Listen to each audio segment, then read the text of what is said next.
നമസ്കാരം. മാധ്യമങ്ങളിലെ അന്തിച്ചർച്ച വിശകലനം ചെയ്യുന്ന പരിപാടിക്ക് പ്രേക്ഷകരുടെ മുമ്പിൽ നിന്ന് വലിയ പിന്തുണയാണ് ഇപ്പോൾ ലഭിച്ചുകൊണ്ടിരിക്കുന്നത്. എന്തായാലും നമ്മുടെ പരിപാടിയുടെ രണ്ടാമത്തെ എപ്പിസോഡാണിത്. ഇന്നലെ മാധ്യമങ്ങളിൽ വന്ന അന്തിച്ചർച്ചയും ആ അന്തിച്ചർച്ചയിലെ വസ്തുതകൾ എന്തൊക്കെയാണ്, ആ അന്തിച്ചർച്ചയിലെ ഇടത് വിരുദ്ധത എന്നൊക്കെയാണ് നമ്മൾ ചൂണ്ടിക്കാണിക്കാൻ ശ്രമം നടത്തുന്നത്. ഇന്നലെ മനോരമ, മാതൃഭൂമി, 24, റിപ്പോർട്ടർ ചാനൽ, ഈ 4 ചാനലുകളിൽ വന്ന അന്തിച്ചർച്ചകളാണ് നമ്മൾ എടുത്ത് പരിശോധിക്കുന്നത്. ആദ്യം തന്നെ ഇന്നലെ മനോരമയും അതുപോലെ തന്നെ 24ഉം റിപ്പോർട്ടർ ചാനലും അവരുടെ അന്തിച്ചർച്ചയായിട്ട് എടുത്തത് PSC കോഴ വിവാദമായിരുന്നു. മാതൃഭൂമി ആകട്ടെ എടുത്ത വിഷയം കേരളീയമായിരുന്നു.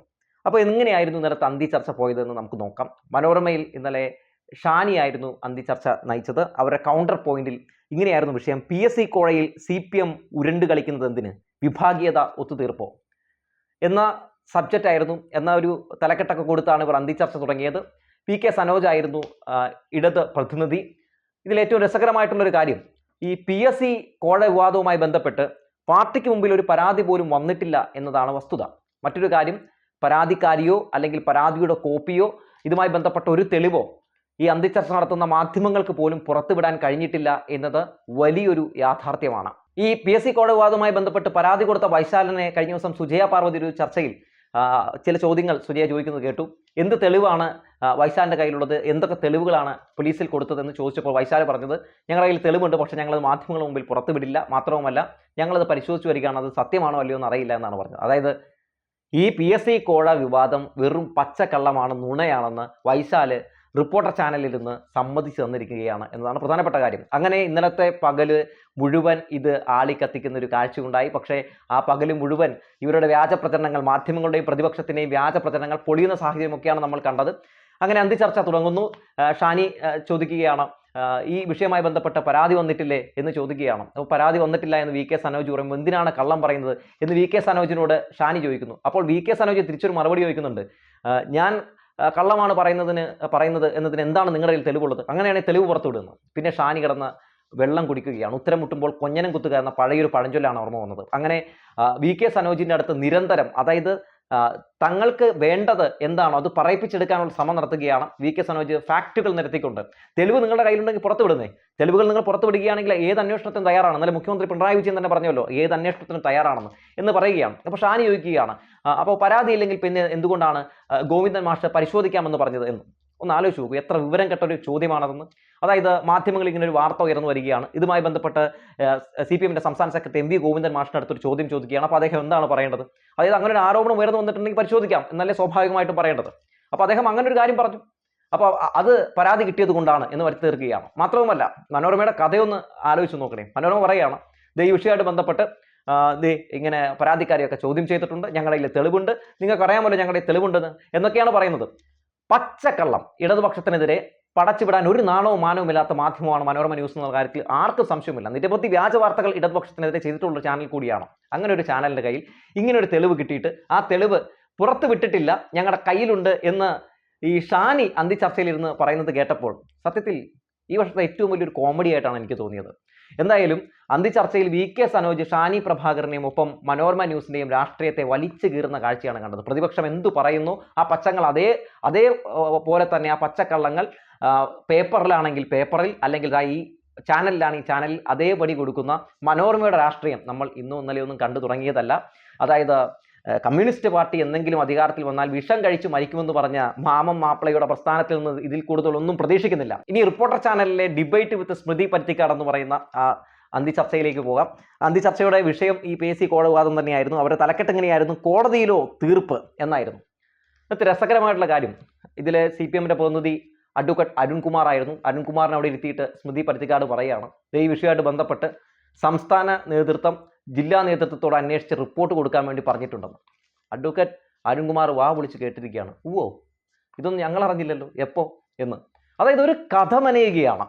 അതായത് CPM പറയാത്ത കാര്യങ്ങൾ ഇവരങ്ങ് മെനഞ്ഞെടുക്കുകയാണ്.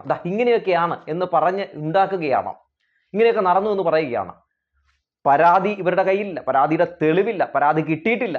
മാത്രവുമല്ല ഈ വിഷയവുമായി ബന്ധപ്പെട്ട് ഇന്നലെ റിപ്പോർട്ടർ ചാനലിൽ സുജയ പരാതിക്കാരനെ കൊണ്ടുവന്ന് ഇരുത്തി, അതായത് പരാതി കൊടുത്ത യൂത്ത് കോൺഗ്രസിന്റെ ജനറൽ സെക്രട്ടറിയെ വലിച്ചു കീറുന്ന കാഴ്ച നമ്മൾ കണ്ടു. അയാൾ ബബ്ബായിരുന്നു അടിക്കുകയായിരുന്നു. ഒരു തെളിവും അയാളുടെ കയ്യിലില്ല. ഇതൊക്കെ വെറും വ്യാജ ആരോപണമായിരുന്നു എന്ന് മനസ്സിലാക്കാൻ സാധിച്ചു. ഇതൊക്കെ മുഹമ്മദ് റിയാസിനെ കടന്നാക്രമിക്കാൻ നടത്തിയ വെറും വിടുവേലയായിരുന്നു എന്ന് ഇന്നലെ തെളിഞ്ഞതാണ്. എന്നിട്ടും ഒരു ഉളുപ്പുമില്ലാതെ സ്മൃതി പരുത്തിക്കാട് ഇങ്ങനെ പ്രതിപക്ഷത്തെ വെളുപ്പിക്കാൻ വേണ്ടി ഇങ്ങനെ വന്നിരുന്ന് അരുണിന്റെ അടുത്ത് ഇങ്ങനെ തട്ടിക്കയറുകയാണ്. അതോ എന്താണ് രസം? അരുൺ സംസാരിക്കുമ്പോൾ ഇടയിൽ കയറി സംസാരിക്കുകയാണ്. കൂടാതെ കോൺഗ്രസ് പ്രതിനിധിക്കും BJP പ്രതിനിധിക്കും സംസാരിക്കാൻ വേണ്ടുവോളം സമയം കൊടുക്കുന്നു. അതിനിടയിലൊന്നും കയറി ഇവർ സംസാരിക്കുന്നില്ല കേട്ടോ. അതിനിടയിൽ ചില വാസ്തവങ്ങൾ വിളിച്ചു പറയുമ്പോൾ വല്ലാത്തൊരു അസഹിഷ്ണുതയാണ് സ്മൃതിക്ക്. സ്മൃതി അപ്പോൾ തന്നെ അതാ പൊട്ടിത്തെറിക്കുന്നു. വളരെ എന്താ പറയുക, ഒരു ബഹുമാനവും കൊടുക്കാത്ത രീതിയിലാണ് അരുൺകുമാറിനോട് പെരുമാറുന്നത് ആ ഡിബേറ്റിലൂടെ കാണാൻ സാധിച്ചത്. ഷാനി പോലും ഈ രീതിയിൽ പെരുമാറുന്നതായിട്ട് എനിക്ക് തോന്നിയില്ല. പക്ഷേ സ്മൃതി വളരെ മോശമായിട്ടാണ് ഇടത് പ്രതിനിധികളോട് പെരുമാറുന്നത് എന്ന് എനിക്ക് ആ ഡിബേറ്റ് കണ്ടപ്പോൾ തോന്നി. മാത്രമല്ല സ്മൃതി തന്നെ ഒരു ഇതുണ്ടാക്കുകയാണ്. അതേ ഞങ്ങളുടെ കയ്യിൽ ഇതുണ്ട്, ഞങ്ങളുടെ അടുത്ത് ഇങ്ങനെ സംസാരിച്ചു എന്നൊക്കെയാണ് പറയുന്നത്. ഈ വിഷയവുമായി ബന്ധപ്പെട്ട് മന്ത്രി മുഹമ്മദ് റിയാസ് പോലും മാധ്യമങ്ങളോട് പറഞ്ഞല്ലോ അങ്ങനെ ഒരു പരാതി വന്നിട്ടില്ല. മാത്രമല്ല എന്നെ നെഗറ്റീവ് വാർത്തകളിലേക്ക് വലിച്ചിഴക്കുകയാണ്. ഇനി ഇങ്ങനെ വ്യാജ പ്രചരണങ്ങൾ നടത്തി അവർക്കെതിരെ കേസെടുക്കും, നിയമ നടപടികൾ സ്വീകരിക്കും എന്നാണ് അദ്ദേഹം പറഞ്ഞിരിക്കുന്നത്. എന്തായാലും സ്മൃതി വലിയ രീതിയിൽ പ്രകോപിതയാകുന്നു. അരുൺകുമാറിനെ പ്രകോപിപ്പിക്കാൻ വേണ്ടി ശ്രമം നടത്തുന്നു. അതിനിടയിൽ അരുൺകുമാർ പല കാര്യങ്ങൾ പറയുന്നുണ്ട്. 8 വർഷത്തിനിടയിൽ നിങ്ങൾ കുറേ ആരോപണങ്ങൾ ഉന്നയിച്ചില്ലേ, എന്നിട്ട് ഏതെങ്കിലും ഒരു ആരോപണത്തിൽ കഴമ്പുണ്ടെന്ന് തെളിയിക്കാൻ കഴിഞ്ഞോ? ഹൃദ്യം പദ്ധതി അടക്കമുള്ള വിഷയങ്ങളിൽ നിങ്ങൾ വ്യാജ വാർത്ത പ്രചരിപ്പിച്ചു വിട്ടില്ലേ? അങ്ങനെ റിപ്പോർട്ടർ ചാനൽ ചെയ്ത ഇടതുപക്ഷത്തിനെതിരെ ചെയ്ത എണ്ണി വ്യാജ വാർത്തകൾ പറയാൻ തുടങ്ങിയോടുകൂടി തന്നെ സ്മൃതി പരുത്തിക്കാട് പെട്ടു. പിന്നെ സ്മൃതി വേഗം അതിൽ നിന്ന് ശ്രദ്ധ തിരിക്കാനുള്ള ഒരു ശ്രമമാണ് നടത്തിയത്. എന്തായാലും PSC കോഴവാദവുമായി ബന്ധപ്പെട്ട് സ്മൃതി പരുത്തിക്കാട് കിടന്ന് കോൺഗ്രസിന് വേണ്ടി പ്രതിപക്ഷത്തിന് വേണ്ടി സംസാരിക്കുന്ന ഒരു കാഴ്ചയാണ്, ഏകപക്ഷീയമായി സംസാരിക്കുന്ന ഒരു കാഴ്ചയാണ് കാണാൻ സാധിച്ചത്. പിന്നീട് നമ്മൾ നേരെ പോയത് 24 ന്യൂസിലേക്കാണ്. അവിടെ ഗോപികൃഷ്ണൻ നടത്തിയ ചർച്ചയുടെ പേര് കോഴയിൽ ഒത്തുതീർപ്പ് എന്നുള്ളതായിരുന്നു. എൻകൗണ്ടർ ചർച്ച നടത്തിയപ്പോൾ ഇടത് പ്രതിനിധിയായിട്ട് വന്നിരുന്ന ജയിക്കാണ്. ജയിക്കിൻ്റെ അടുത്തും ഇതേ പുരാണം തന്നെ പറയുന്നുണ്ടായിരുന്നു. അവരും സ്ഥാപിച്ചെടുക്കാൻ നോക്കുന്നത് PSC കോഴ വിവാദം നടന്നിട്ടുണ്ട്, ഇങ്ങനെയൊക്കെ സംഭവിച്ചിട്ടുണ്ട്, മന്ത്രി മുഹമ്മദ് റിയാസിന് പങ്കുണ്ട് എന്ന് വരുത്തി തീർക്കാനാണ് ശ്രമം നടത്തിയിരിക്കുന്നത്. ഈ മാധ്യമങ്ങൾ, ഈ നടത്തിയ 3 മാധ്യമങ്ങൾ നടത്തിയ ചർച്ചയിൽ ഒരു തെളിവ് മുന്നോട്ട് വെക്കാതെ ജനങ്ങളെ തെറ്റിദ്ധരിപ്പിക്കുകയായിരുന്നു, ഇടതുപക്ഷത്തെ കടന്നാക്രമിക്കുകയായിരുന്നു. നമുക്ക് ഉറപ്പിച്ചു പറയാൻ കഴിയും. കാരണം ഇങ്ങനെ ഒരു ചർച്ച നടത്തുമ്പോൾ എന്താണ് ആദ്യം പുറത്തുവിടേണ്ടത്? വസ്തുതകളാണ്, തെളിവാണ്. ഒരു തെളിവോ പരാതിയുടെ കോപ്പിയോ ഈ സമയം വരെ, നമ്മൾ സംസാരിക്കുന്ന ഈ സമയം വരെ ഒരു മാധ്യമത്തിനും പുറത്തുവിടാൻ കഴിഞ്ഞിട്ടില്ല. അതേസമയം പ്രതിപക്ഷത്തിനും പുറത്തുവിടാൻ കഴിഞ്ഞിട്ടില്ല. പ്രതിപക്ഷവും മാധ്യമവും ഒരേ സ്ഥലത്തിൽ പറയുന്നത് ഞങ്ങളുടെ കയ്യിലുണ്ടെന്നാണ്. അതായത് ഞങ്ങളുടെ കയ്യിലുണ്ടെന്ന് പറയുന്നത് മാധ്യമങ്ങളും വലതുപക്ഷ മാധ്യമങ്ങളും ഈ പറയുന്ന പ്രതിപക്ഷവുമാണ്. ഇടതുപക്ഷത്തെ കടന്നാക്രമിക്കാൻ എന്തെങ്കിലും ചെറിയ ഒരു സംഗതി കിട്ടിയാൽ വലിയ തോതിൽ ഊതി വീർപ്പിച്ച് വലിയ ഒരു ആയുധമാക്കി മാറ്റുന്ന ഇവരുടെ കയ്യിലൊക്കെ തെളിവുണ്ടായിട്ട് പുറത്തു വിട്ടില്ല എന്ന് പറയുമ്പോൾ തന്നെ ജനങ്ങൾക്ക്, പ്രേക്ഷകർക്ക് ഏറെക്കുറെ എല്ലാം മനസ്സിലായി കാണും. ഇത് ഇടതുപക്ഷത്തെ കടന്നാക്രമിച്ച് തദ്ദേശ സ്വയംഭരണ തെരഞ്ഞെടുപ്പിലും നിയമസഭാ ഇലക്ഷനിലും തെറ്റിദ്ധാരണ പരത്തിക്കൊണ്ട് ഇവിടെ ഒരു വോട്ട് ബാങ്ക് രാഷ്ട്രീയം ഉണ്ടാക്കി കൊടുത്ത് പ്രതിപക്ഷത്തെ അങ്ങ് വലിയ തോതിൽ വിജയിപ്പിക്കാൻ വേണ്ടിയുള്ള ശ്രമത്തിന്റെ ഭാഗമാണെന്ന് ആർക്കാണ് അറിയാത്തത്? ഈ വിഷയവുമായി ബന്ധപ്പെട്ട് എപ്പോൾ ആർക്ക് പൈസ കൊടുത്തു, എവിടെ വെച്ച് പൈസ കൊടുത്തു, ആര് പൈസ മേടിച്ചു, എങ്ങനെ ഇത് നടന്നു, എപ്പോൾ നടന്നു, ഇതിനെക്കുറിച്ചൊന്നും യാതൊരു വിവരവുമില്ല. കൊടുത്തിരിക്കുന്ന പരാതികളിൽ പോലും, അതായത് പോലീസ് സ്റ്റേഷനിൽ കൊടുത്തിരിക്കുന്ന പരാതികളിൽ പോലും, ഈ തെളിവുണ്ടെന്ന് അവകാശപ്പെടുന്നവർ കൊടുത്തിരിക്കുന്ന പരാതികളിൽ പോലും ഈ രീതിയിലുള്ള ഒരു കാര്യങ്ങളും മെൻഷൻ ചെയ്തിട്ടില്ല. അപ്പോൾ ഇത് വെറുതെ ഇടതുപക്ഷത്തെ കടന്നാക്രമിക്കാൻ, സർക്കാരിനെ കടന്നാക്രമിക്കാൻ, മന്ത്രി മുഹമ്മദ് റിയാസിനെ കടന്നാക്രമിക്കാനുള്ള ഒരു ശ്രമത്തിന്റെ ഭാഗം മാത്രമാണ്. ഇന്നലെ പ്രതിപക്ഷ നേതാവ് VD സതീശൻ സഭയിൽ ഇങ്ങനെയൊക്കെ പറഞ്ഞപ്പോൾ എന്താണ് മുഖ്യമന്ത്രി പറഞ്ഞത്? തട്ടിപ്പ് നടന്നിട്ടുണ്ടെങ്കിൽ അവർക്കെതിരെ കർശന നടപടിയെടുക്കും എന്ന് തന്നെയാണ് പറഞ്ഞത്. ഏത് അന്വേഷണത്തിനും തയ്യാറാണെന്ന് പറഞ്ഞു. ഇതിൽ കൂടുതൽ എന്താണ് ഒരു സർക്കാർ പറയേണ്ടത്? അപ്പോൾ അങ്ങനെയൊക്കെ പറയുമ്പോഴും അതിനൊന്നും ഞങ്ങൾ അത്തരം കാര്യങ്ങളൊന്നും അംഗീകരിക്കാൻ തയ്യാറല്ല എന്ന് പറഞ്ഞുകൊണ്ട് നടക്കുകയാണ്. ഇതിന്റെ പേരിൽ സമരം നടത്താൻ പോവുകയാണെന്നാണ് പറയുന്നത്. എന്ത് രീതിയിലുള്ള പ്രഹസനമാണ് പ്രതിപക്ഷം കാണിച്ചു കൂട്ടുന്നത്? ഇങ്ങനെ PSC കോഴ വിവാദം, ഈ വ്യാജ വാർത്ത പൊക്കിപ്പിടിച്ചാണ് 24ഉം അതുപോലെ തന്നെ മാതൃഭൂമിയും മനോരമയും ഒക്കെ ഇടതുപക്ഷത്തെ ഇന്നലെ രാത്രി കടന്നാക്രമിച്ചതെങ്കിൽ മാതൃഭൂമിയിൽ വ്യത്യസ്തമായ ഒരു ആക്രമണമായിരുന്നു. കേരളീയവുമായി ബന്ധപ്പെട്ടാണ് ഇന്നലെ അന്തിച്ചർച്ച നടത്തിയത്. ആ അന്തിച്ചർച്ചയുടെ ക്യാപ്ഷൻ ഇങ്ങനെയായിരുന്നു: പെൻഷൻ കൊടുക്കാൻ പണമില്ലെങ്കിലും ആർഭാടത്തിന് കുറവില്ലേ? കേരളീയം വിഷയത്തെക്കുറിച്ചാണ് അഭിലാഷ് മോഹനന്റെ ഈ വിടുവായിത്തരം. അതായത് എങ്ങനെയാണ് ഈ പെൻഷൻ മുടങ്ങിയത്? പെൻഷൻ മുടങ്ങിയത് കേന്ദ്രവിഹിതം കൊടുക്കാത്തത് മൂലമാണെന്ന് എന്തുകൊണ്ട് മാധ്യമങ്ങൾ പറയുന്നില്ല?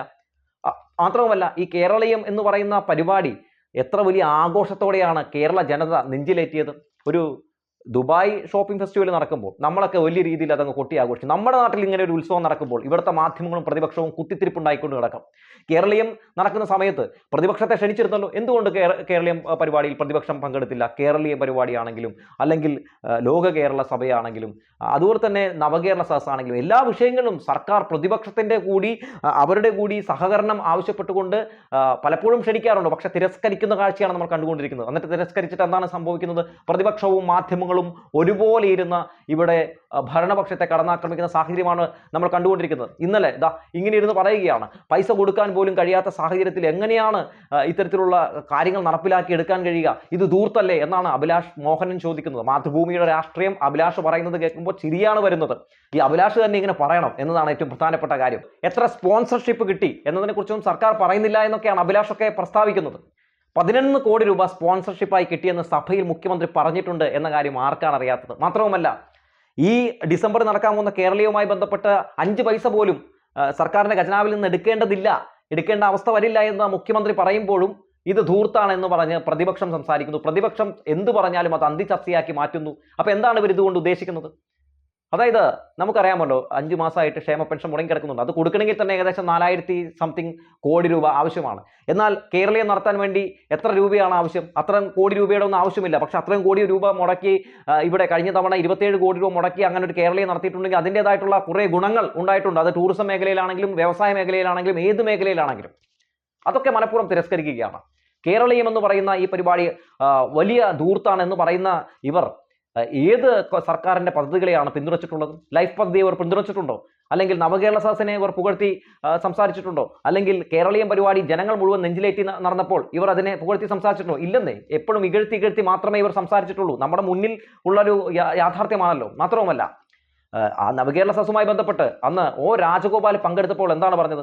അദ്ദേഹം പങ്കെടുത്തിട്ട് അദ്ദേഹം പറഞ്ഞത് ഇത് രാഷ്ട്രീയം മറന്ന എല്ലാവരും ഒത്തുചേരേണ്ട ഒരു വലിയ പരിപാടിയാണെന്നാണ് പറഞ്ഞത്. ഇത് കേരളത്തിന്റെ ഒരു വലിയ മാമാങ്കമാണെന്നാണ് പറഞ്ഞത്.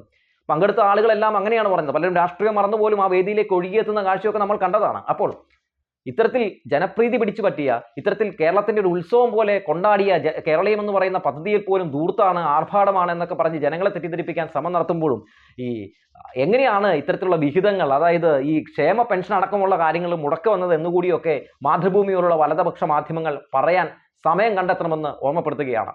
ഇതിനിടയിലാണ് ഒരു കാര്യം ഓർത്തത്. അതായത് സ്മൃതി പരുത്തിക്കാട് നടത്തിയ അന്തിചർച്ചയിൽ അരുൺകുമാറിന് മുമ്പിൽ മാതൃഭൂമിയിൽ ഒരു ന്യൂസ് പേപ്പറിൽ ഒരു ന്യൂസ് പൊക്കി കാണിച്ചൊക്കെ അരുൺകുമാറിൻ്റെ അടുത്ത് കണ്ടില്ലേ ഈ വാർത്ത എന്നൊക്കെ ചോദിക്കുന്നുണ്ടായിരുന്നു. ഞങ്ങൾ ഒരുപാട് കണ്ടിട്ടുണ്ടെന്നേ മാതൃഭൂമി ന്യൂസിലെ വാർത്ത. അതായത് സീതാറാം യെച്ചൂരി കോൺഗ്രസിന്റെ ഏജന്റ് ആണെന്ന് EP ജയരാജൻ പറഞ്ഞു എന്ന് പറഞ്ഞ് നിങ്ങളൊരു വ്യാജ വാർത്ത കൊടുത്തില്ലേ, മണികണ്ഠൻ എന്ന് പറയുന്ന ഒരു ലേഖകൻ, എന്നിട്ട് നിയമ നടപടി സ്വീകരിക്കേണ്ടി വന്നില്ലേ? അങ്ങനെ വ്യാജ വാർത്തകൾ കൊടുത്ത് നിരന്തരം ഇടതുപക്ഷത്തെ കടന്നാക്രമിക്കുന്ന ആ പത്രത്തിൽ നിന്ന് ഒരു പേപ്പർ പൊക്കി കാണിച്ചതാ അരുൺകുമാറെ കാണുമെന്ന് പറഞ്ഞപ്പോൾ തന്നെ ജനങ്ങൾക്ക് ഏകദേശമൊക്കെ എല്ലാ കാര്യങ്ങളൊക്കെ മനസ്സിലായി. ഇനിയിപ്പോൾ നമ്മൾ ഇതിലേക്ക് വരികയാണെങ്കിൽ, അതായത് ഈ കേരളീയം വിഷയത്തിലേക്ക് വരികയാണെങ്കിൽ, കേരളീയം വിഷയത്തിൽ ഇപ്പോൾ ഇവർ നടത്തുന്ന കേസ് ഇത് തന്നെയാണ്. അതായത് ചില വ്യാജ വാർത്തകൾ, വ്യാജ പ്രചരണങ്ങൾ നടത്തിക്കൊണ്ട് ജനങ്ങളെ തെറ്റിദ്ധരിപ്പിക്കുകയാണ്. ധൂർത്താണ്, ആർഭാടമാണെന്ന് വരുത്തി തീർക്കാൻ വേണ്ടി ശ്രമം നടത്തുകയാണ്. 5 ലക്ഷം ആളുകൾക്ക് ഇവിടെ വീട് വെച്ചു കൊടുത്തത് ഇവർക്കൊരു വാർത്തയല്ല. ഈ സർക്കാർ പല പ്രതിസന്ധി ഘട്ടങ്ങളിൽ ജനങ്ങൾക്ക് വേണ്ടി പ്രവർത്തിച്ച പ്രവർത്തനങ്ങൾ, ആ പ്രവർത്തനങ്ങൾക്ക് ജനങ്ങൾ കൊടുത്ത കയ്യടി, അതൊന്നും ഇവർക്ക് വാർത്തയല്ല. ഇവർക്ക് ഇങ്ങനെയുള്ള കുത്തിത്തിരിപ്പ് വ്യാജ വാർത്തകളാണ് ഇടതുപക്ഷത്തിനെതിരെ എടുത്ത് പയറ്റാൻ ഏറ്റവും താല്പര്യം. അതിൻ്റെ പേരിൽ അന്തിചർച്ച നടത്തി അതങ്ങ് പ്രസ്താവിച്ചെടുത്തു കഴിഞ്ഞിട്ടുണ്ടെങ്കിൽ വലിയ ആശ്വാസം. ഒരു ഭാഗത്ത് PSC കോഴ വിവാദവുമായി ബന്ധപ്പെട്ട് വ്യാജ വാർത്തകൾ പ്രചരിപ്പിച്ചുകൊണ്ട് കടന്നാക്രമണം നടത്തുന്നു, മറ്റൊരു ഭാഗത്തിലൂടെ കേരളീയം വിഷയം പൊക്കിപ്പിടിച്ച് കുത്തിത്തിരിപ്പുണ്ടാക്കിക്കൊണ്ട് വ്യാജ വാർത്ത പ്രചരിപ്പിച്ചുകൊണ്ടിരിക്കുന്നു. എന്തായാലും പ്രതിപക്ഷത്തിന് വേണ്ടി പ്രതിപക്ഷം പറയുന്നത് എന്തും നിങ്ങൾ വാർത്തയാക്കി പ്രതിപക്ഷത്തിന് വേണ്ടി ഇങ്ങനെ വിടുവേല ചെയ്യുമ്പോഴും ഒരു കാര്യം ഓർമ്മപ്പെടുത്തുകയാണ്, നിങ്ങൾ ചെയ്യുന്ന ഈ പ്രവർത്തനത്തിൻ്റെ പേര് മാധ്യമ പ്രവർത്തനം എന്നാണെന്ന് മറന്നു പോകരുത് എന്ന് ഓർമ്മപ്പെടുത്തിക്കൊണ്ട് നിർത്തുകയാണ്.